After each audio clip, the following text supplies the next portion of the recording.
Welcome to yet another episode. I'm excited that you made it. And today I have an amazing, fabulous human being, Therese Tucker.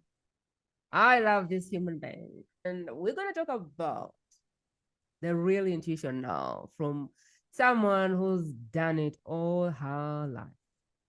She became a psychic at 16. 16, I didn't even know my name or where I was going in life. She was seriously investigating this stuff. And she has done that work behind the scenes for the longest time. I can't remember when she came out and said she wanted to do it, but she did it for the longest time in either silence or hiding. I don't know which one is which. And then at some point, she decided she wanted to do it publicly as a business, as a channel, and everything else.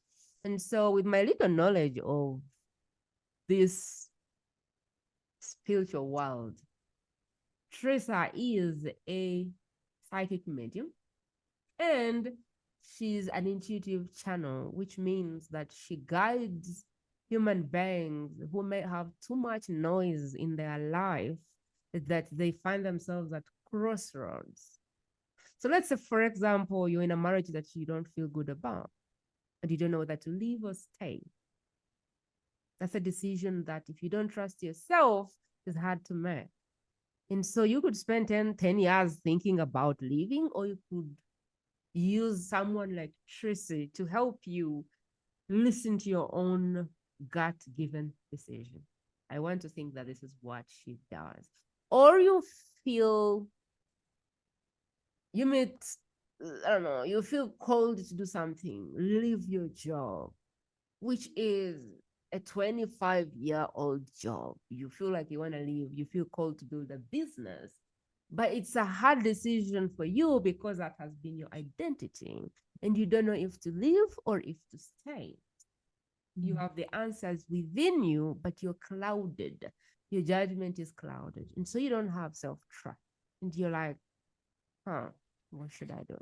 And so I feel like the work she does is she really helps human beings who are facing difficulties deciding or who are at crossroads make the right decision, or at least listen to their gut given intuition, which would be the right thing to do.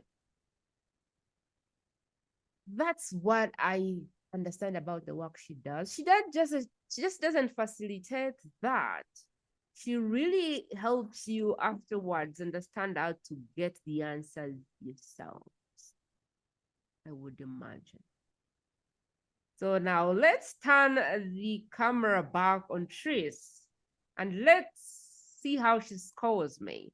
So Tris, what did I leave out? What did I bump in there that was totally untrue? And what do you do? Because this is my test. Ultimately, do I really understand what you do? I think you did a great job. There's a little bit more nuance to it because making choices from your gut. Sorry, that was my crystals. I have crystals on me, by the way. I love crystal energy.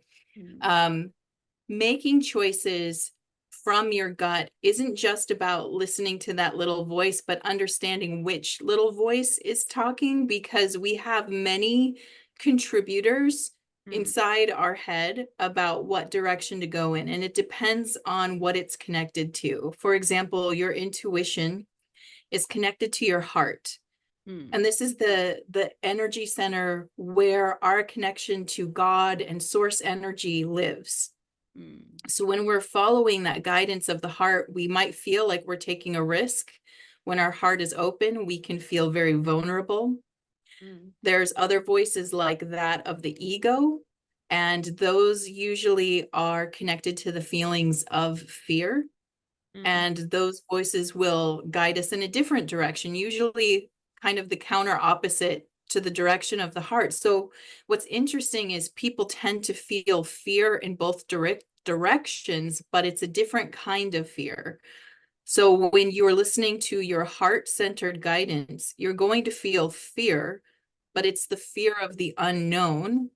Mm. Whereas if we're listening to the voice of our ego, that voice in our head that tells us, no, you shouldn't, why would you do that? That's the voice of fear that's usually connected to feelings of insecurity or a lack of safety. It doesn't guide us to grow. It wants us to stay put. And so getting clear inside of ourselves about which voice is sort of leading us Mm. and which one to listen to is also part of the work, which means that I do a lot of mindset work with people. Mm. Not only am I connecting them with their intuition, but I'm helping them develop and foster a growth mindset so that when they feel the fear, they know how to translate the fear that's coming up, because not all fear is the same. And Mm. they can identify what this fear is telling them, because a lot of people, I think, when they associate growth or moving in the direction of their heart, they might not realize fear is a part of that. And Mm. so when they sense fear, they immediately think this is wrong. And Mm. so I want to help people to really get clear on not just the direction to move in, but really clear about what their feelings are telling them and how it's connected to their thought process, Mm. because our thoughts are generating these feelings. So if the thought is, I don't know what comes next, that's telling me there's a fear of the unknown. Mm. If their thoughts are, if I let this go, everything falls apart, then that's a fear of insecurity. So you can hear those differences. Mm. So even though I'm using my intuition to help them develop their intuition, there's actually a lot of practical mindset and growth work that comes with it. What's different about the work I do, Mm. for example, I do psychic readings, and a lot of people get confused or hung up on the word psychic, and it's actually not one of my favorite terms, just because there is a lot of stigma around it. A lot of people hear the word psychic and they think of fraud, for example. It's Mm. just the best way to describe the tools I'm using, because we all have psychic senses. These are extra sensory perceptions that we use to identify energy and how it's moving in the world. And we all have access to this. Okay. And those are the tools Okay. I'm Okay. using. Let's pause there. So you're saying I'm a psychic? I'm saying everyone has psychic ability. Yes. Okay. Sure. So let's first pause there, because Okay, let's. when I hear the word psychic, I think this person is scanning me. Yep. I don't That's know what what they're people tend. when I hear psychic, it's like peeping under someone's clothes to see their underwear. That's how I think about psychic abilities. So it's good that you brought it up, because when somebody says that a psychic, I go, I need to run right now. And I Yes. don't really know what a psychic does and what they don't do, but it looks like lifting someone's dress to see their underwear. Like, that's how I think of psychic abilities. And it Ah, helps me and the listener to really understand what psychic abilities are in their true sense of serving humanity, because we really don't know, and our ignorance just makes assumptions about psychic abilities, including myself. yes. So, number one, Mm. one person cannot read what another person doesn't want to show them. I know that that was a big concern for me when I was younger. I went to many psychics as a kid. My mom was very interested in it, so we got to talk to them. Mm. And I remember as a kid, my fear was, I don't want you seeing what I don't want to show you. And what Mm. I want to let people know is, number one, you are a sovereign being. So a psychic can only perceive what you are allowing them to perceive. Mm. That's number one. Number two, a lot of people confuse psychic with premonition, meaning that they're seeing into your future, like they're telling you what's coming, like you have no control over that. That's also false. You do have control over that. Mm. What a psychic can perceive is, on the current choice you're making, the most likely outcome looks like this. But Mm. you always have free will to choose a different path. And maybe hearing the information you hear might make you consider choosing a different path or staying on it.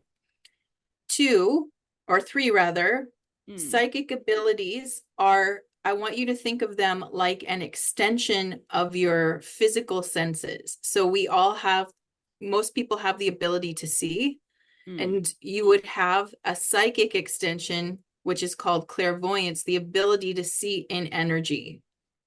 You also have the ability to hear in energy. So each of our 5 senses has a psychic component, and people who are limited in their physical senses, let's say somebody is born blind, they still have the ability to see psychically. So they're still perceiving with their mind's eye something that's happening that they can't see with their physical eyes. That's interesting. So you're saying for every sense we have a psychic sense. The question really Yes, is we do. it developed or not? Or are you aware of? So are you saying that these abilities can be nurtured and developed? Because I don't know what mine are, and clearly I'm not using them. So are you saying, So yeah. yeah, so we do all have them. We use them. Some people are using them consistently, like myself. And what I liken that to would be training a muscle in the body, except I'm training my psychic muscles, right? So the more I use it, the more you use it, the stronger it gets. Everybody can visualize. I'm going to show you right now that you have clairvoyance. I want you to think of your parents' house. Can you see it in your mind's eye? There you go. Can you see the front door? Yeah, What's the color? black. There you go. See, you just saw it in your mind's eye. Now, is your parents' house in front of you right now? No, you're seeing it with your mind. Now, a lot of us go, well, that's just memory. But memory is using our psychic ability of inner seeing. That's all it is. You know, people think clairvoyance means I see the future. Yes, sometimes you can if you're having a premonition, but you can always use your inner sight to see things. You can imagine losing your keys, right? You can close your eyes and retrace your steps you had in the day. That is inner sight. Now, people are like, well, that's nothing then, because they're making it bigger than what it is. It's a natural ability, and it was given to all of us to help us navigate unforeseen energy in the world. For example, if we were out on the Sahara and we needed to sense if there was danger nearby, like what if there's a pride of lions nearby, we would be more tuned in, like our ability to hear at greater distances and smaller noises would be turned up. That's not just our physical hearing, that's our energetic ability to hear, or that feeling that you get when something's behind you. How do you know? Do you have eyes in the back of your head? No, but what you have is your sensation of feeling. And when it's in energy, it's called clairsentience. That means I'm feeling the energy shift around me. And ooh, I just felt something cross behind me. And I turn around and I see there's the lion. And then we know we got to get out of here, right? So that's how we use these extrasensory abilities and how they're God-given to us. They're part of how we navigate the world. So a big part of what I'm helping people understand is, one, we have maybe listened to too many TV shows or movies where they make psychic abilities seem like these magical, incredibly rare abilities, when in actuality, they're abilities we all have. And yes, we can strengthen them, just like we can make our biceps stronger if we go to the gym. If we practice using our extrasensory abilities, we will get better at doing it for sure. Wow. That's crazy and really simple to understand, because the muscle is a muscle and you gotta grow it. And so if you That's right. never grow the muscles, you never get them. That's right. So when you mentioned that I'd been doing this since 16, I had worked with other psychics or intuitives who taught me how to use those muscles. And part of the work I do in the world is I teach other people how to use those muscles, not so that they can become a psychic or an intuitive, so that they can utilize the energy and the power of it in their own lives. So what you're saying is, if these people will say, I read energy. Okay, I have had people say I read energy. And what goes in my mind is you read energy. Like, what do you mean? Are you saying they won't be able to read your energy unless you let them in, or can they inauthentically do it? So yes and no. One, they will authentically be able to read your energy if they get your permission. Two, there are things that you can pick up on a person energetically just from seeing them. And we do this again, you do this too. Let's say you're at a coffee shop and you see a man sitting there and he's got a scowl on his face and he's hunched over, and there's just something about him that makes him feel dangerous to you. You've already read that. You're reading, there's something off with this person. He looks upset, possibly feels threatening. I'm not going to sit near him. I'm going to keep my distance. That's the kind of energy we can read off of people naturally. That's more of a protection instinct for us. So yes, to a degree, people can read something about us. To be able to go into their energy field requires permission. So I do have this thing where I can tell people who are genuine and people who are not. And so someone will step in my Zoom room and I'll be like, no way. But I don't think about it as psychic, whatever. Like, I just know, like, man, this person needs God, because there's not an inch of them that is genuine about whatever they're doing and what they want and why they're here. And so when I meet people like that, I go, Jesus, there is no short of clients. If people like this are in the market making money and growing big, there's no short of clients for people with a pure heart to serve.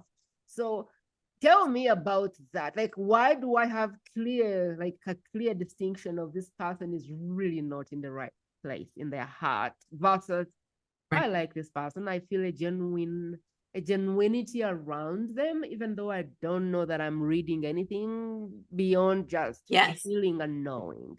Explain to me what that is, because I'm pretty accurate with that. Yes. Okay, good. So number one, what I want to say is that you never have to accept that you're psychic or intuitive to utilize it. Okay, these are labels that we make to help kind of logically understand what we're experiencing, but you would never have to claim those to use them. You already use them. So what you're talking about here is you're talking about receiving a person's energy field. So this is what we often refer to as an aura. And the cool thing about our aura, we often think, oh, it's just this bubble of energy around our body. Maybe it's just right around our body. No, our aura is immeasurable. We can send it. I can send it over to you right now. I could expand my energy field. You can expand yours. Come over to me. That's how incredible our energy field is. It's unmeasurable. They've tried to measure it, and they found that they could only measure it up to 8 miles, because that's how far the instrument they were using could measure the energy field. So that's the limit that they could get, 8 miles. Now, it's unmeasurable. Even when we're on technology, even when we're not even in the same room, we can feel each other's energy field. It pervades through space and time to reach each other. So what you're feeling is, I mean, a person can smile, they can look the part, and you can just get this feeling of like, no. Like on social media, someone sends you this lovely, beautiful message, and I go, really? And I'm like, my husband is like, can't you ever accept that people are being nice? And I'm like, yeah, not this one. It's true though. I mean, that's the thing. Intention precedes us. So I want to say that again, because this is true for all of us. Our intention precedes us. It comes into the room, if you will, before us. So if we have a pure intention of connection and creating like co-creating together, like Prima and I are doing now, having this conversation, if the intention on both sides is pure, we will have that harmonious feeling. But let's say I had the intention of scamming a bunch of people, like I'm going to make a bunch of money right now, and it's just this, it's not pure. It's my intention is to swindle or dupe. And I come into Prima space, even virtually, I'm coming into your space. I'm not a harmonic match to you now, and you're feeling that. So even though I'm smiling, I'm dressed nice, I say the words that sound good, you feel off. Like you feel like, Crazy. I don't know. That's crazy that you said that, because there's people who've come here and they've taken time out of their schedule to be on the podcast, and I could feel something was off. But I was like, they have a message. They're trying to serve people. I don't know what is about them, but it seems off. And I went past that and said, all right, let's record your episode. I gave them the calendar and they never come back. And when I go to the, because I'm very curious, I go like, why didn't this person? Because I was like, should I give them the link or not? And then I go, why does it bother you where the intention is coming from? Why don't you just help them the way you can? And I give them the link, but my mind is saying, maybe not. And I kid you not, they never show up, they never book. And when I read, like sometimes I follow and I go, I want to look at their social media. I read it, and after 3 posts, I go, holy cow, how did I miss this? And I don't know how it happens, but they just never show up for the recording. They never. And even when I'm giving them the link, I go, oh, I don't know. But when I give them the link, they just disappear. So interesting. See, I feel okay. So here's where I'm getting the energy message, right? So what I feel like is that's actually what I call your team in spirit. So let me explain that to people just in case they don't understand. I have no idea what you're talking about as okay. well. So please explain. We all have spirit guides with us as a spiritual support team.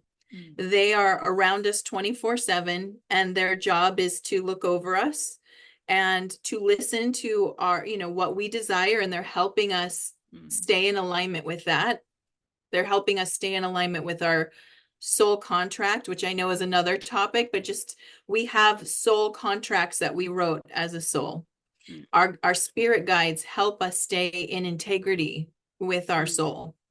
So what I'm hearing when you say that is that was your spirit guide kind of like, maybe talking to their team. So everybody has one, even people who aren't utilizing it even people who don't believe in it still have that support to them. So if they ever one day decide they want to believe it, then they have that open line of communication. So our spirit team is they love us very much. They respect us very much. They only really talk to you if you want to be spoken to. Many people can go their lives without ever hearing from them. That's fine. They're okay with that.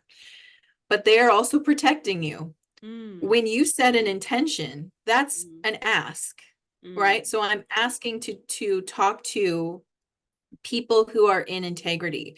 I'm asking to talk to people who are doing good work, that are being of service to others. These are the people I want to promote. So here's what your team can do when you set that intention. They can help sort of block or buffer that which is not a match. And all that they could do is just influence, like just say, I don't think this is a good fit for you. And the person might get your link and go, I don't know if this is a good fit for me, and just not be interested. It's crazy because I've had people message me and say, hey, Prima, thanks for the opportunity. I don't know that I'm a good fit at this point. And I'm like, good. Or they schedule and they just don't show up. And I'm like I don't follow up. Like, I'm like, good, because like 400 people in the calendar, and if you don't show up, I'm choosing to say, I got to keep going. But that's right. Crazy, because I'm very clear that I have a calling on my name. I'm very sure that I have a mission on my head. I'm very sure that I've signed a contract, even though I don't know what that is. But I know that I've said, yes, God, use me as a tool for whatever you want. And I'm very sure that I'm not alone. I'm very sure that there is something that is always telling me where to go, even though I don't know what it is. And it's crazy that you say that because this makes a lot of sense. It makes Yes, a they, lot that of sense. Mm, you have a like a grouping of mm, beings who mm, are listening, supporting, protecting, sending love, mm, sending healing. We all have this. It's mm, such a beautiful combination, and this is part of our higher energy. So the way I would look at it is I'd almost picture um like a column that mm, has like a building, that's better, a building that has many floors. mm, The whole building is you. mm, Your human awareness might be on the ground floor and the second floor. mm, Up on the third and fourth floor might be where your spirit team energy is. On mm, the fifth and sixth floor might be your higher self, and at the very top would be God. Source energy would be at the mm, top. mm, All of it's you. Your mm, awareness is hanging out at different places, and our mind can act like an elevator and move up the floors and get different levels of mm, awareness depending on our desire to connect with it. So you mm, can connect at the human level, you can talk to your team, you mm. can talk to your higher self, you can talk to God. All of it's available to you. That's crazy. But I wouldn't have done justice if I didn't put in a minute for your story. So let's hear it. Let's hear that child who was snooping around looking for angels and miracles. Like that's crazy to hear. Why don't we get into Yes. the story and pick some of that? Because I feel like that's really good. Yeah, so the mediumship and the Mm, channeling really start from early childhood. I would see beings in my room, mm, and I did not know this was abnormal. I believed everybody could, and I just kind of took it as like that's part of going to sleep, which I used to be very afraid of the dark because that's when a lot of activity would happen. There was nothing scary happened, just there was a lot of beings hanging out, and I didn't know what to do with that. So I slept with my mom and dad in their bed a lot just to kind of buffer that out. Um, I also remember around the age of 4, being at in the Catholic Church with my family, and I remember hearing the priest talk about God, mm, and the priest was saying something like, God's really upset with you. You've disappointed him and he's upset with you. And I just remember at 4 going, no, he's not. He loves us all. He mm, loves us. And mm, so I just kind of tuned it out. So I didn't, even though there was religion in my family, I wasn't really forced to have a religious upbringing. And so I got to keep my relationship with God the way I understood it, mm, from a young age, which helped me massively growing up as an adult and utilizing my intuition because nothing stood in between me and my relationship with God. mm, I remember anytime I would hear the truth about how energy works, I'd feel it go deeply through my body. So I remember in second grade being on the bus with another little girl, and she said, we are all of humanity are brothers and sisters. We're all brothers and sisters in God. And I remember going, yes, that's right. Like just like it was a light bulb going off, going, yes, we're all connected. mm, That's right. That feels right. And then by the time I was 15, my mom was listening to an audio course on the A Course in Miracles, which is a book that mm, I love very much. But it was talking about the metaphysical side of energy. And again, I felt that really strong feeling of I'm hearing the truth, and this is very strong to me. And basically, it was the understanding that, we are all connected as one. We are all energy. This is how we are able to read each other because technically the only thing that separates me from you is our thoughts that we're separate. That's it. We are mm, actually more connected than we are separate.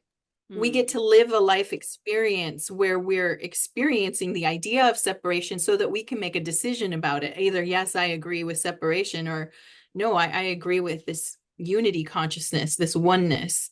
mm, Um, so these are the backgrounds that I grew up with. In the meantime, I was again exposed to a lot of people who are intuitive and getting to talk to them about their experience, which helped me get clear on my own. I was about 15 when I talked to my spirit guides for the first time. And that relationship also became very strong. Again, like a muscle, the more you talk to them, the easier it gets to hear them. So, you know, when people ask about channeling, what is that? It's talking to spirit, which we are all connected to. Like I said, if everything is one, this, you have access to it. It would be like, why wouldn't you have access to it? It's a part of you. It's literally a part of you. So it's the ability to listen and communicate with them, having the faith that when you're communicating, they're responding. And over time, they really start to show you that. So the more I communicated, the more response I would get and the more overt it would become.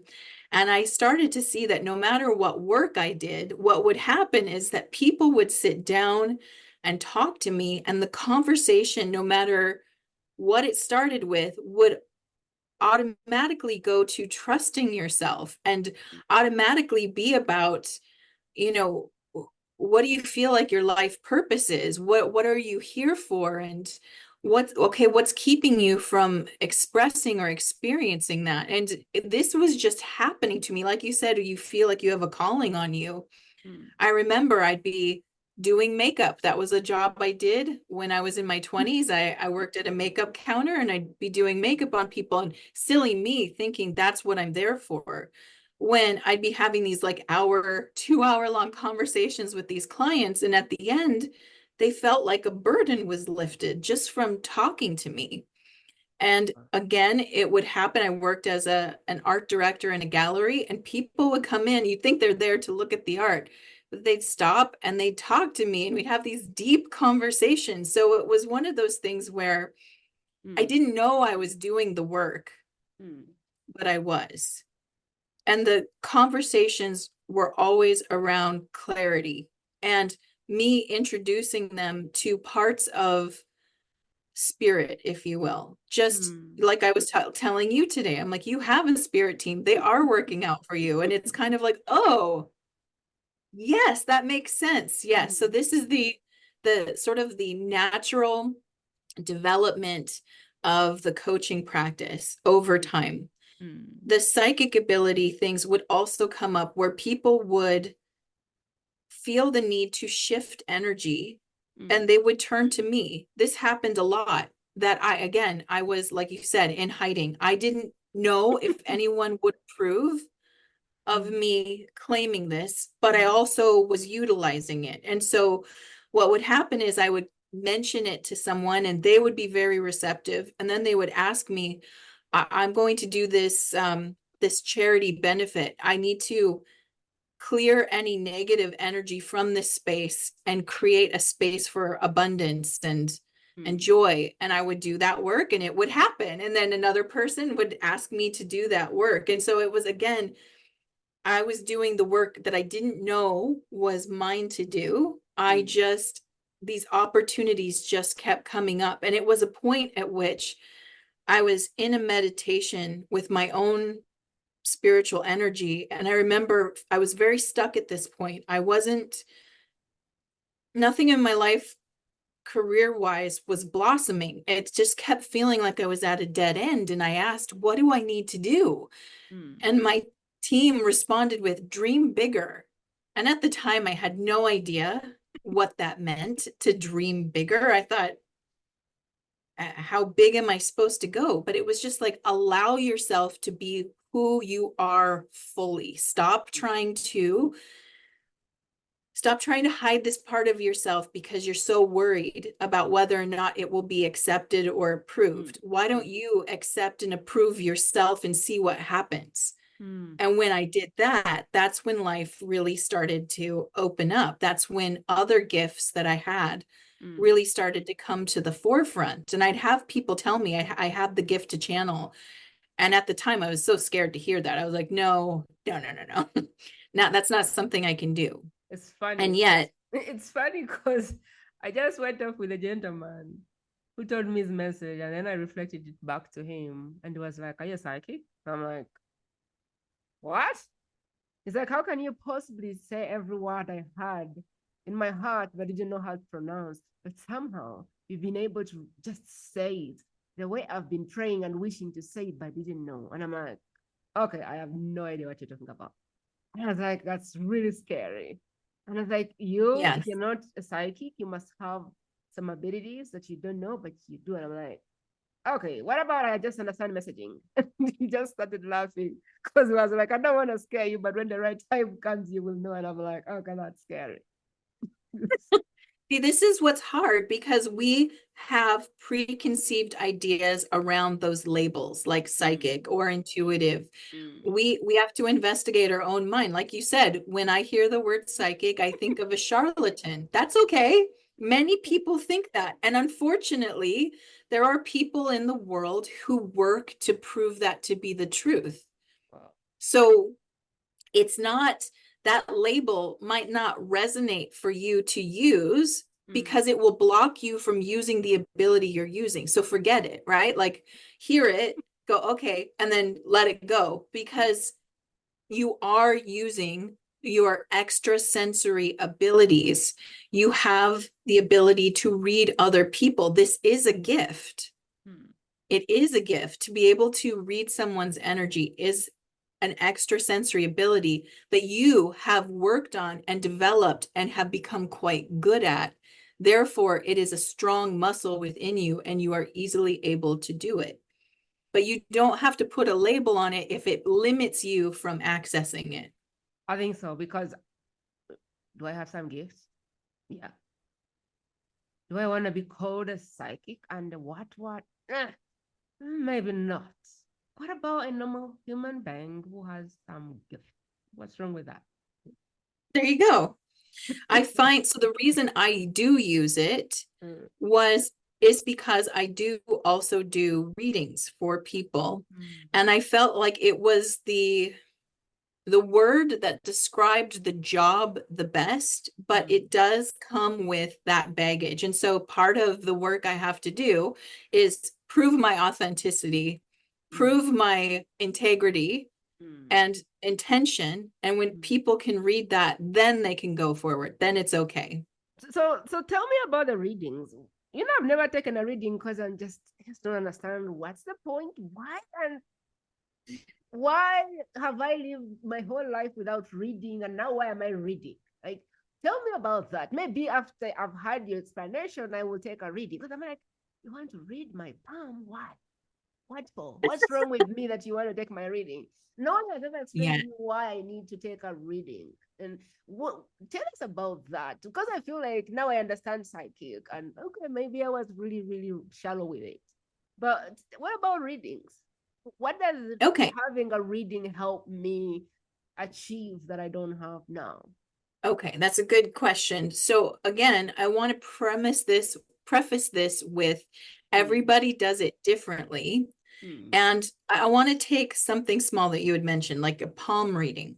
mm, Palm reading actually has a little bit more of a like a pre-medical era mm, component to it. What I mean by that is by reading our palms, mm, they were able to get a lot of health information out of people. So now imagine before we have an established medical um, industry or community available to us, how could we get information about things like health and vitality, mm, except that it does show up all over your body? So if you look at, for example, Chinese medicine, mm, they're reading like there's readings of the eye, right? There's readings in the ear. There's all these meridian points that they're looking at. The body has maps all over it that correspond. So when people think about palm reading, they tend to think about it in some kind of mystical way, like the person staring into their hand and getting visions.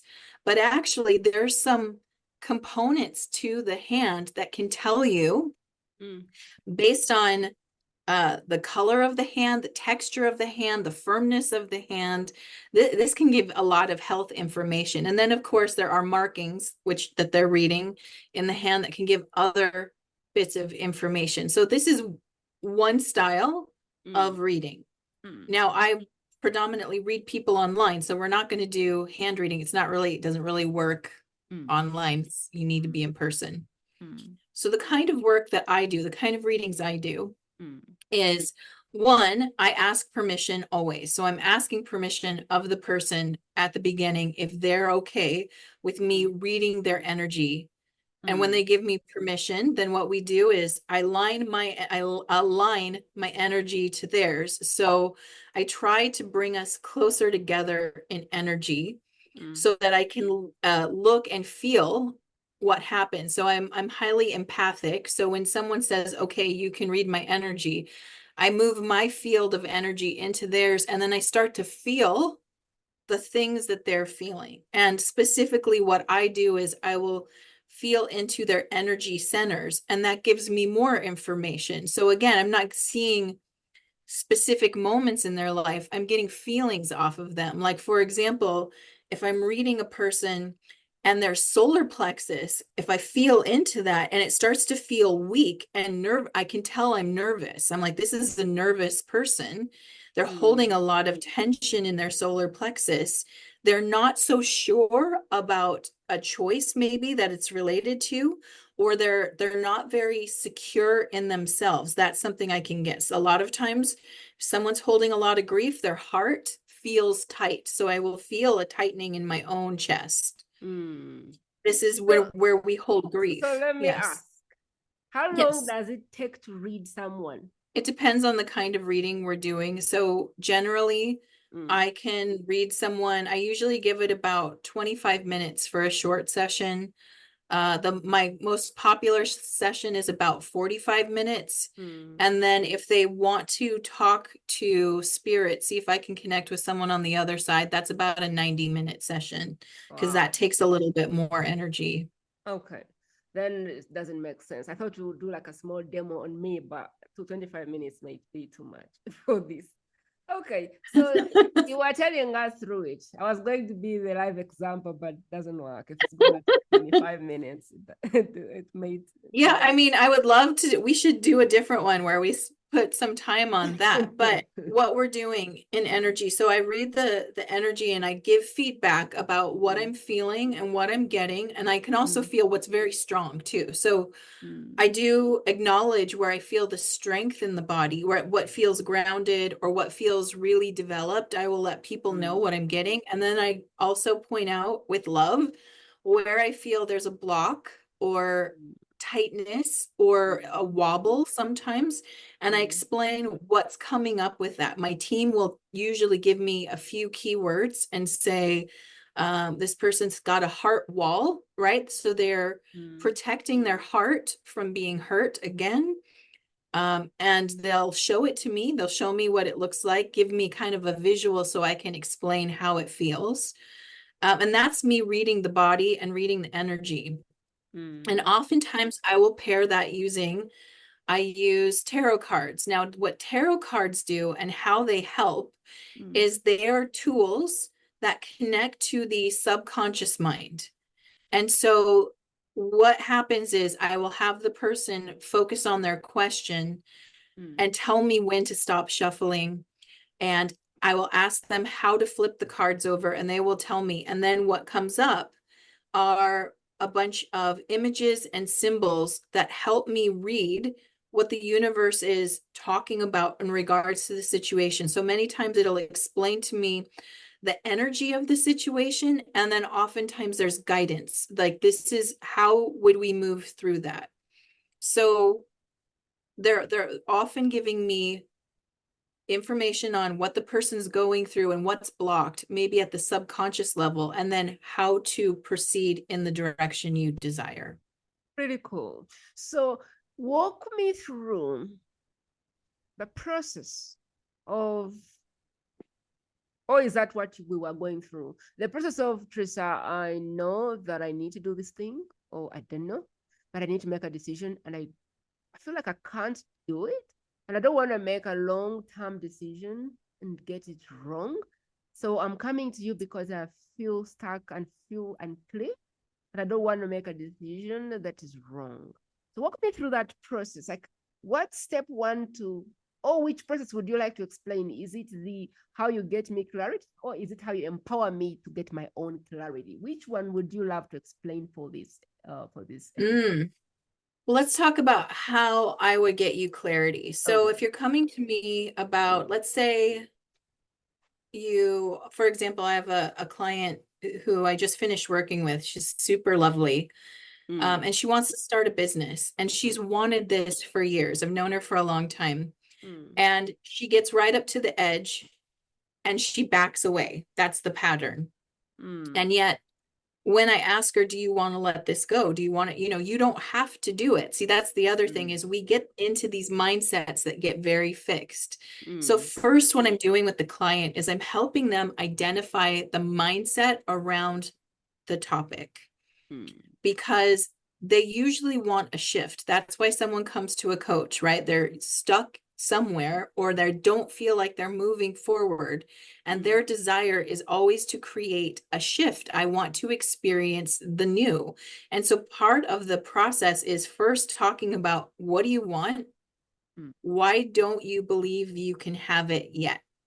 mm, We are the ones blocking ourselves. Many times we will project it and say, well, I can't do this because of this situation, or I mm, can't do it because this person doesn't approve, or whatever. And many of times that's a projection. It's us that doesn't approve, or it's us that has a fixed mindset around the goal, whatever the goal is.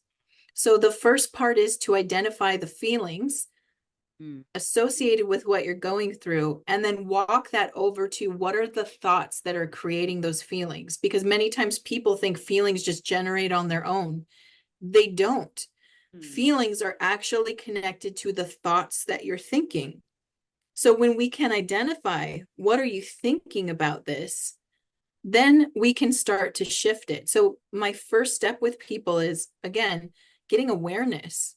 Can't change a problem until you're aware of what the problem is. Many times people come in with a idea of what they believe the problem is, but mm, 99% of the time it's mindset. It's a blockage around. It's a blockage that is just stopping us from making the decision, but we really have the answer. It's just we've blocked it. So walk me We do. So through. So you ask them about their thoughts. So how do you? Let's say someone comes and says, "My business has been plateaued for the year, and I wonder what I'm not doing to move forward. I wonder what I'm not doing because my business is not growing." Let's assume that it was because people want to make money and people are in business and people will come and consult for my business not working. Is that like something people can consult for? yeah, they absolutely can. Here's the funny thing, right? I'm Mm, not, even as an intuitive or psychic, however you want to mm, say it, I'm not going to tell you something you don't already know, because mm, here's how divine messages work. mm, Your messages will mm, always be delivered straight to you first, mm, always. And here's what most of us do is, we get the message and we go, I don't want to hear that. No. Gotta be something else, right? So, mm, for example, mm, I was struggling with being visible online. mm, And I kept hearing my team say, you need to get on podcasts. And I went, no, no, it's got to be easier than that. Can't be that. There's something else, right? How am I going to find these podcasts? I don't know. I don't know where to look. I don't know what to do. And I have my own. Isn't that enough? I've got my own podcast. I don't mm, need to go on more. And I kept hearing it. It was like a little voice at the back of my head when I get sad about, why is it so hard to be seen? And they were like, because you're not getting out there and asking people to see you. You're not asking mm, to connect with people like Prima and other people. mm, And I didn't want to hear it because it felt too vulnerable. It felt too, um, it's sometimes hard to ask for help. It's sometimes hard to reach out to people and mm, say, will you give me a chance, right? This is something people struggle with. And mm, in my own life, I do the same thing. I'm not a perfect person. Just because I'm really connected to my spirit team doesn't mean I'm always good at listening, because of my especially to your own. own messages. That's right. My own Mm, self-limiting thoughts get in the way. mm, So what do we do when that happens? We start looking for other reasons. No, Mm, there's another reason it's not happening. And your team will be consistent and say, you need to get on a podcast now. mm, So what I help people do is get honest with themselves because, like I said, mm, Spirit, God has already put the answer in your heart. The mm, answer is already with you. You're not listening or you're avoiding it mm, because of the self-limiting beliefs, because you've got something that you're blocking. Maybe the fear is like, I'm being kind of vulnerable here, but one of the things I've constantly had to work on in my own life is the fear of not being enough. Somehow I'm not enough, right? And mm, so when Spirit asks me to be more visible, to put myself out there, I always come up against that fear of what if I'm not enough? So mm. that's what blocks me from moving forward. Of course, I've worked on it and here I am, and I'm so thankful to be connected with you and having this chat. But I had to do the work to get out of my own way. And that is what I help people do. And Mm, then when you do that work, you're going to trust yourself more. more. Mm, You're going to trust yourself when you do that work. And it does sometimes require someone outside of you to mm, gently show you mm, you are avoiding this. And you're mm. avoiding it because you're holding this negative thought about blank, whatever it is. This is crazy because here's how I'm picking this. We all have access to the answers, but we all don't hear the answers. And so Yes. it's like we're over here, the thing we want is over there. And it's like we have Mhm. internal noise. It's like we have unfinished Yes. business in the middle. There's trauma, there's fear of failure, there's avoidance, it's like we are not allowing ourselves to hear the answers because of the noise that we've created. And so you That's right. coming is helping us like kind of clear this so we can see. And so then how do I develop the muscle when you when your team is out? Like, when is it that people come to you to develop the muscle, or they just want the answer and they just love their noise? Otherwise, they don't want to connect with whoever. Right. Sometimes, so when there are Mm, people who they just want me to tell them what I'm seeing and that they'll book a reading. And then there are other people who actually want to move towards their heart's desire and mm, they realize they're getting in their own way to some degree. And they also realize that maybe I need someone to hold my hand a little bit here and encourage me, right? That's where the mm, empowerment is coming in. Sometimes we all need someone to say, you've got this. We talked about it. You know what to do. mm, You know the answer. mm, You know why you were avoiding it. Now all you need to do is be brave enough to take a step forward in the direction of your desire. And having that support behind them while they're taking the step sometimes makes all the difference, because we can all feel like we're standing on the edge of a cliff and that the thing we want is on the other side of that cliff. It's all the way over there. And we mm, don't feel like we have a safety net. We're afraid if I jump, I'm going to fall and die. And that's a real feeling people get when they're trying to make big change. And so mm, having a coach that can mm, help you be clear about your mindset, like clear that internal noise and hold your hand in a way. I can't do it for you, but mm. I can have your back while you do it. It makes all the difference. It makes them feel like, okay, I'm not going to fall. Someone's got me. There's a lifeline here. And all I have to do is jump. I like that because I feel like really the work you do is helping people use more of their gifts for good. Tell me about activation. What is that? What does that mean? When I read it, I was like, okay, activation. She helps people tap Go from into their awakened gift. to activated. Yes. This is how So I active. thought about it. I said activation. Okay. She helps people tap into their gifts so they can use more of their gifts. I'm like, really? Maybe it's not. So, what is activation and how do you do it? And what is it? And why do people need to be activated? What's wrong with where they are right now? So it's embodiment. There's a difference between, okay, let's go back to the example I just gave you. Mm. Or Awakened. maybe let's do this. Let me first tell you something. Okay. How my team or universe works. So I have stubbornly not gone to these levels of I can hear my God and blah, blah, blah. I have stubbornly not done that, not labeled myself. And I'm like, what about being a normal human being? So then what happens is I will be thinking about something and saying, God, can you give me an answer? And there's one church I go to, and they have in that week, when I check their previous sermon, they have that sermon entitled that. And they laid down everything I need to be done. That's one thing. And then the other ways that for me things happen is every piece just comes from the least place I expect. Like I just see like one piece comes from here and another piece comes from here and another answer comes from here. And it's like different random people are coming to me with gifts, with an answer to the question that I have in my heart that I am too lazy to contact God directly and get. So that's where I am. I receive the answers, but they randomly come and fall on my lap. Other people bring them, like other human beings. I personally have not had the God speak or whatever, but I know that there is people that just show up and they have come to deliver one message and they disappear. Another person comes with a piece. Another person, I'm like, this is so confusing. How can all the pieces come together from random people? So that's where I am with my journey.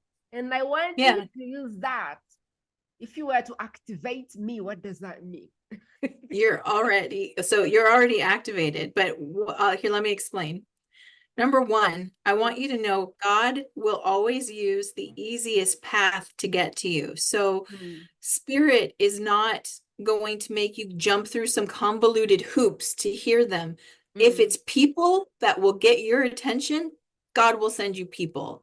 If it's a scripture that you need to read that day, God will send you the scripture. If it's a podcast that you're listening to and the conversation touches your heart, that's God. That's what God will do. So always using the easiest path to get to you. There is no weird spiritual journey you have to go on to get that guidance. It's always coming to you. This is why I say you're already activated. When these things come to you, do you take action on them? Yes, because they're very clear. There it Something is. I need to know. Yeah, There but it is. So I'm how did just I using get a fancy word. activated? How did I get That is activated? activated. By who? That's what I mean. By you. You are a co-creator in this. See, the beautiful thing is you have free will on this planet. Yes, God will put something in your heart. Yes, you may feel a calling on you, but you do not have to take that. You do not have, you can ignore it. You can go, nope, not for me, and walk on by. You have the free will to do so. So to activate is to accept it, to embody it, and to do it. And you've done that. Yes. It wasn't now for someone who is not spiritually developed. I think I'm in the same page there. It wasn't always easy for me to say yes and surrender. And I kept, so let me tell the person who's listening a story. When I was in my job, I got this compelling vision to leave the job, this calling to leave the job. And I was like, okay. And then I hung in there, and one day I just left. And I started this business to style men, corporate men. And I enjoyed that. I was like, okay, I love this job, whatever. And so I did the business, it was successful. And I got another calling, go online, start a business online. Now I'm in Uganda, power, internet, everything is a mess. And I was like, online? Now this is getting ridiculous. I have this business which is working bricks and mortar. People are paying me. I have clients lining up. And now I need to go online with no internet, no power. Okay. There has to be a way this is coming from the devil. I shut it down. And it happened for like 3 months. And I kept saying, please leave me alone. And then what happened is COVID came, gave me a slap, and this business disappeared. And I was like, you must be kidding me.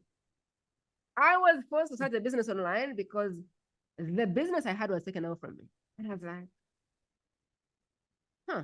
okay, let's try this online thing. I come online, I hustle for a year, nothing, nobody. And I'm like, how can you possibly tell me to come online when nobody's going to buy? This does not make sense. And then month 9, I get my first client. A year later, it's a 6-figure business. And I start getting the voice again. You need to leave this business and you need to create a business, a facilitation which breaks generational curses. Now, in this moment, I say, God, you're out of your mind. Me breaking generational curses, like how? How? Using what tools? I must either be a scam at this point or out of my mind. How am I going to stand on the internet and say I break generational curses? And the voice said, yeah, you've always doubted everything and you don't have forever to make this decision. And I was like, okay. And I kept making money and I kept helping people make money and I kept doing this and doing that. And one day, I think God got tired and took the business away. So the multiple 6-figure business now got to $0 per month. And I said, is this a war or what? Like, you've now taken my business. Okay, tell me what to do. I got so angry. I was like, God, you've now taken my business. And you want me to start helping people break generational curses. What am I supposed to do? And slowly, by slowly, one step at a time, I began to say, okay. And I said, now, God, let's make a deal. If you don't want me to do this business, don't bring the support. Don't bring the help. If you want me to do this business, bring the pieces. And I kid you not, this is the stage now.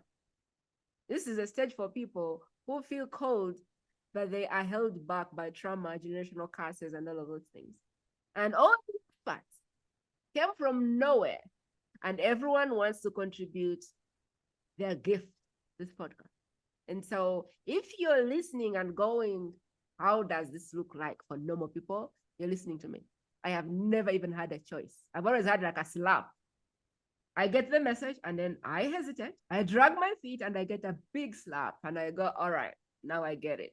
And over time, I have come to like really surrender.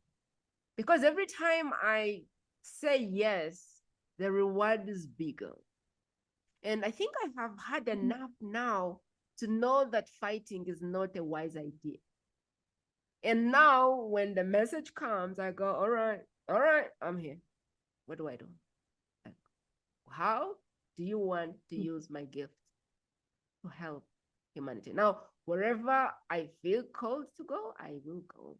And when this happens, I think the activation is saying, yes, use me now. I am available for the work. Now, God to you can be something. I believe in God. I believe in Jesus. I don't know what you believe in, but I think it's different for everyone. But the higher calling is the higher calling. But I think the activation happens when you say yes. I'm a vessel. Absolutely. To be used. And to Taka, I don't know if my journey is the thing that was supposed to explain this point of activation, or if you have a better example for that. It's beautiful. It resonates really well. Again, and you said another key word, which is so important, which is surrender. And what we're surrendering is our ego. We're surrendering that I know the answer. What if that you have a beautiful, divine, supportive helper who can see the whole picture? Wouldn't you rather follow that guidance versus it's like being able to see the entire forest versus only being able to see the trees in front of you? As a human being, our life is, I can only see the trees in front of me. But what if I could contact a part of myself that can see the entire forest and the direction to go in? We have to surrender our ego and this belief that I, from the human level, know everything. We got to let that go. So when, like in your example, when God was like, this is what you're going to do now, and you were like, oh no. I love how God was trying to give you a buffer of time and say, look, just come this direction, it'll be great. And you were like, no. And God's like, cool. And then things fall apart, and then you're like, okay, I'm ready to listen now. That is classic human behavior. That's how a lot of us do, myself included. Like I said, I didn't listen to the whole podcast call that happened over a year ago. I barely gave it energy and Mm, nothing really happened. And I said, see, I'm right. Nothing will happen, and the universe is like, you didn't even try. You didn't try. So it did. I had the same experience where mm, things like I needed to expand. I mm, needed to expand. It was time. And I had to take a little bit of the slap in the face of like, are you awake now? Do you mm, see mm, why I asked you to go in this direction? And then I was like, I see. And then I suddenly could see how little effort I mm, had put out there. And so I really doubled down and I said, I'm open, I'm ready to listen. And then the information just dropped right into my head. Go here, do this. You've got everything you need. Here's all the tools. Here's how to do it. All mm. dropped into my head just overnight. It was like I woke up one morning and I knew the answers because I accepted it. That's activated. That's what it looks like. It's crazy. Before we kind of jump into how you support people, is there any critical piece we've left out that we should touch?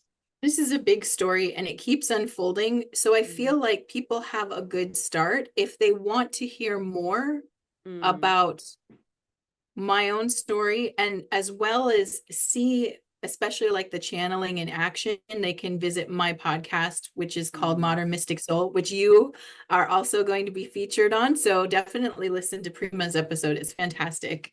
It's coming out in the future, so I'm not sure when this comes out, but hers will be out, I think, end of August is when she's scheduled to go live. That's a great resource to Mm, sort of hear more, see how I work, see what I mm, talk about, see if it's resonant for you. mm, But really, the work that I do with people is highly individual. There isn't mm, a set protocol I take people through because it's really based on how open are you? mm, How much are you listening and following, and how much do you want to shift? Because again, free will is such a important piece. mm, There's a saying that we have here where it's like you can lead a horse to water, but you can't make the horse drink. And for sure. so when I work with people, not only do they have to be willing, but they have to be ready. They have to Mm, want to make that shift inside of themselves. And I will provide the support to do it. mm. That's really cool. So is it one-on-one? Is it group? Is it I know you have a website and people could buy different things, readings, blah blah blah. But in terms of unfolding, what containers do you have? Is it strictly one-on-one or do you have group? Do you have memberships?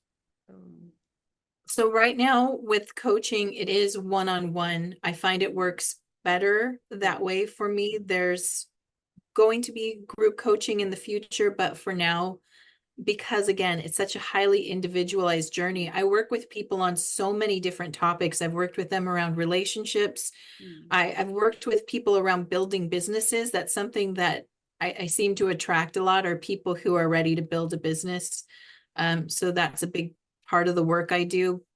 So it's really hard to have a group program around that unless I decide to start one for people who want to start a business, but really it's highly individualized. And oftentimes, what develops is, again, people realize through the process of working with me, they've been getting the answers. They start to trust it.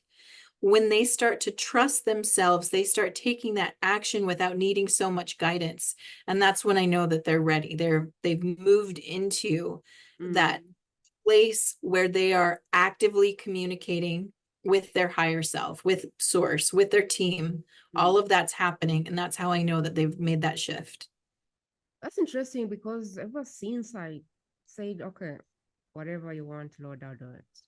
And it's crazy because I haven't felt like the need to ask for help, to get a coaching call. I just feel like I know what to do. Whereas before, I used to feel like I needed another coach, another mentor, another session, another call. I always felt like, oh, is this a direction? But now I feel like that's fine. I'm in the right place where I need to be. Godspeed. That's right. I don't need another external thing. So when people now reach out and say, what's your goal? Like I was on a podcast. I don't know what their goal was really. But the first question was, what's your big goal? Whatever. Okay. And I said, my big goal is to have someone as big as Oprah or as resonant as Oprah on my show. And the other question was like, what's standing in the way? And I said, nothing, just time. And I was like, how can we condense the time? And I'm like, well, we don't have to condense the time. The time is the time and it just has to happen. And he was like, so how can we support you? And I'm like, you can't. And he's like, I don't really think I need anyone right now to support me. I have the support I need. I have more coaches coming to speak than I need. There you go. The See, you're recording is already happening. And I don't know that right now. I need a piece of advice, a piece of strategy, a piece of some other hack, because I feel like this is what it is. All the pieces are in place. And you don't just grow a tree now and plant and harvest it tomorrow. So I told the guy that really I feel like all the pieces are where they need to be, and we just need to give it time. And he argued with me, and I said, dude, I don't need help. And it's funny because you said that, because the moment you start listening to the intuition, the answers are there. That's right. They're there. You shouldn't need a coach forever, honestly. I mean, as a coach, saying that can feel dangerous because it's like, well, I'm putting myself out of work, but I actually want to have my clients graduate. That's my goal. I'm really there for you when you're trying to make a big shift. That's the part that feels scariest for people when they're trying to shift from one way of being into another and grow in their personal power. That's where our relationship really works. You should get to the point where you have solidified that feeling in yourself and just like Prima feel, I don't need anyone right now. It's just going to take the time it takes. It's now, I've got the things in place. It's working. I understand. Maybe at another point, you're going to reach the next tier up, right? Where you feel the glass ceiling of thought, meaning that I'm trying to reach higher and I'm hitting those limiting beliefs again, and I'm having a hard time breaking through. That's when you might need a coach again. So yeah, I don't think that a coaching relationship is meant to go on forever and ever. You should get to that point. And then that's the point at which you've got this, right? You can come back for support if you want, but really, I like to see people graduate. I like to see them move forward. It's a very big realization for me, because even if I was to go get a coach, it would be, I want to grow the YouTube channel, and you're the expert for that. And can you do it? Not what should I do? So really the question moves from what should I do to, okay, I want to run ads and you're the person for the job. Can you do it? It's like you're more clear of what you're asking for. You're not going to your coach and say, so what should I do? Because that's really, I don't know even, I don't want to say that, but I think that going to coaches and saying, what should I do is a sign that you're missing the answers, which are already here. Well, you're not listening. Yes. What I feel though is that for me, it will now, my coaches going forward will be like, I'm hitting a block and I want someone to scan, like, it will be like, I need a specific thing. And so it will be like, I need an expansion expert. I need to expand my capacity, or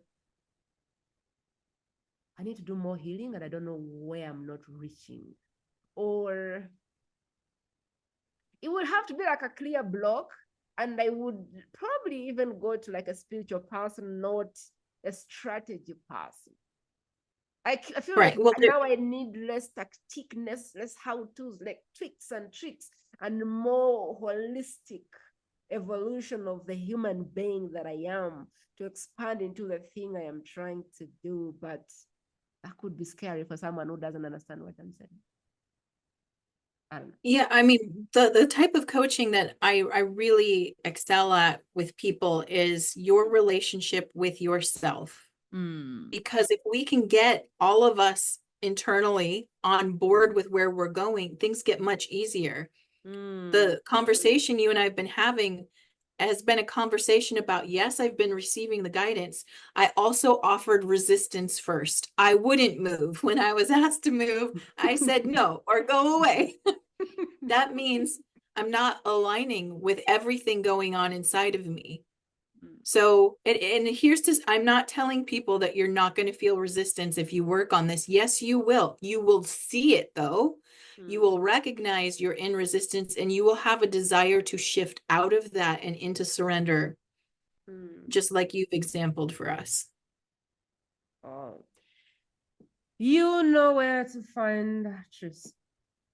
She is one of the people that I really love. I think she has that pure heart that, and she doesn't make this scary. There's people who talk about spirituality and I want to run away because I'm like, okay, what is that? And I'm like, okay, whatever it is, just serve me. But when she speaks about it, I feel like I can get this. I feel like this is for me. I feel like I belong. But I have heard people speak and I was like, how woo can this get? And so to see her wearing crystals and see me talking to her for this long, she's really good at getting this in the hands of people that are not the experts. So I think the whole world is not bad. What makes it bad is that you speak so much of the crystal language that we just run out. It's like woo, woo, and we're like, okay, all right, woo, people, goodbye. But I think there is a good way that you can bring the woo information to the person who is more like on the earth as, I don't know, 3D, in a way that they can go, oh, so that's accessible to me as well. Without, Yes. being this medium psychic floating in heaven, and we're like, Jesus Christ, goodbye, We're like, goodbye. We don't want to, like, I wish that spiritual leaders or spiritual experts would simplify the woo so that the people who need it the most can come to that world instead of making it really look crazy that we like, okay, we'll stay here. And I, so I want you to know how natural this is for you. mm, I really do. One of my goals is sort of to dispel the myth of the chosen mm, one, meaning the one who is psychic, is gifted, and it's only them that have the gift. No, everybody has it. Not everyone uses it the same. mm, Just like we all have bodies, not all of us use our bodies the same. mm, Those of you who want to strengthen it, you got to work it out, just like mm, you have to work out your body. mm, But these are gifts that were given to you intentionally to help you navigate this world. And my hope is that people get comfortable with that. They don't have to name them. They don't have to mm, know what they mean. I just want you to feel comfortable utilizing it so mm, that you can feel empowered to create the life you desire. That's really good. That's really good and really helpful and really encouraging for someone who may not be in this world to go, so I can access them as also a normal person. And I didn't have to say I'm a medium psychic channeling what. Like I could just be Prima Jope and I could have the gift and no one ever needs to know. That's right. That's That's really right. cool because you can have these gifts for yourself. You didn't have to read anyone. You didn't have to coach anyone. You can just have them for you. That's right. That's really That's cool. right. That's what they're there for. Mm, Those of us who utilize them for work, we're called to do it. Hopefully mm, we're called from a higher place so mm. that we're doing it with integrity and Mm, with a heart intended to be of service. Some mm, people realize they can utilize it to scam people. I'm sorry that that happens sometimes. mm, But there are people out there who have really pure intentions that want to help you mm. empower yourself, recognize how connected to God, to source you are, and to utilize that connection for your highest good. There will be every link that takes you back to connect with Teresa. I love this woman. I think she's an amazing woman with a beautiful heart. And if you are lucky to listen to this episode, you should definitely do something to connect with her if you feel the connection. The thing with this podcast is that if you're here, chances are you have an anointing on your heart. And chances are you know it. Something is haunting you to get up and do something about it. And so my job is to bring these guests because the how is right here. And if you're listening to this and you have the calling, you know, I don't need to label you. I don't need to encourage you. You already know you have the calling. And so welcome to the club. The thing, though, that I would encourage you to watch out for is the connection to the energy of the speaker. And if you feel the connection, if you feel the thrills, if you feel the goosies, that's your message. And usually I like to say, scan in the show notes, book a call, get in the room. See a message, you're not running away. Get in the room, get to work. If Therese is not your expert, no problem. Come back, scan the titles, find your expert. But you have to be clear of what are the answers you're looking for. Mm-hmm. The calling is clear, but where are you stuck? Get clarity around what answer are you looking for, because there's going to be experts that hold the how to all of the answers you're looking for. But you need to be clear, what are you looking for? Because if you're not clear, you won't be able to go through every expert possibly. But if you're clear, you just go through the titles and you just click on the expert. When I was starting this channel, I asked that whoever has the wrong intention in their heart for the work they do doesn't make it. And if, God forbid, I miss them and interview them, I won't air the episode. That's my promise to you. And so if I air an episode, that is because I feel a genuine connection about the speaker, and I think that they are coming from the right place to start, and their message will help. And so if you're looking for it, that is why it is being released. And so this channel is for you who has a calling on your life and is looking for answers. So keep coming back, keep scanning through the titles and find the expert that is holding your how. But there is one thing you can do for this channel. The biggest gesture you can do for this channel is get this message and think, who do I know? Who do I love? Who do I care about that needs to meet Therese? That's all you need to say. Who do I know that this information would be life-changing in their hands? Just pick one person, drop this in their private space, WhatsApp, Messenger, wherever the place you're connected. Give someone a chance to meet Therese.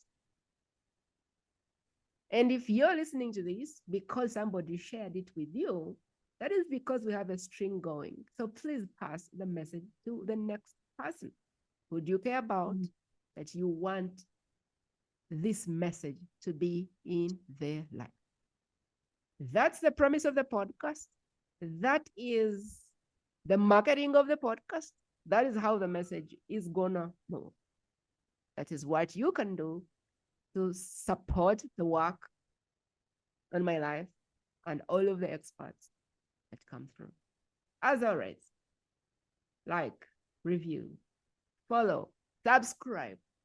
Everything that you're being called to do, get in your app and just do it. You have no idea how big a subscribe button can do for me. You have no idea how big a follow can do. You have no idea how much we can accomplish by you just taking a minute to review, rate, subscribe. My biggest dream is that one day I will be able to bring anyone I need on this show to share a message. The biggest dream is that I'll be able to go and tell Oprah, I need you to come and share a word of encouragement for my people. But do you know what will happen when I do that? If I access Oprah at all, the question will be, how big is the community? I need to look her in the face and say a number that will get a yes. And you are a big part of making that happen. And I trust that you'll be involved, you'll share, you'll rate, you'll review, because we're in this together. Therese, how would you like to send us off? How would you like to send us off? I would like to give you a message from Spirit. Okay.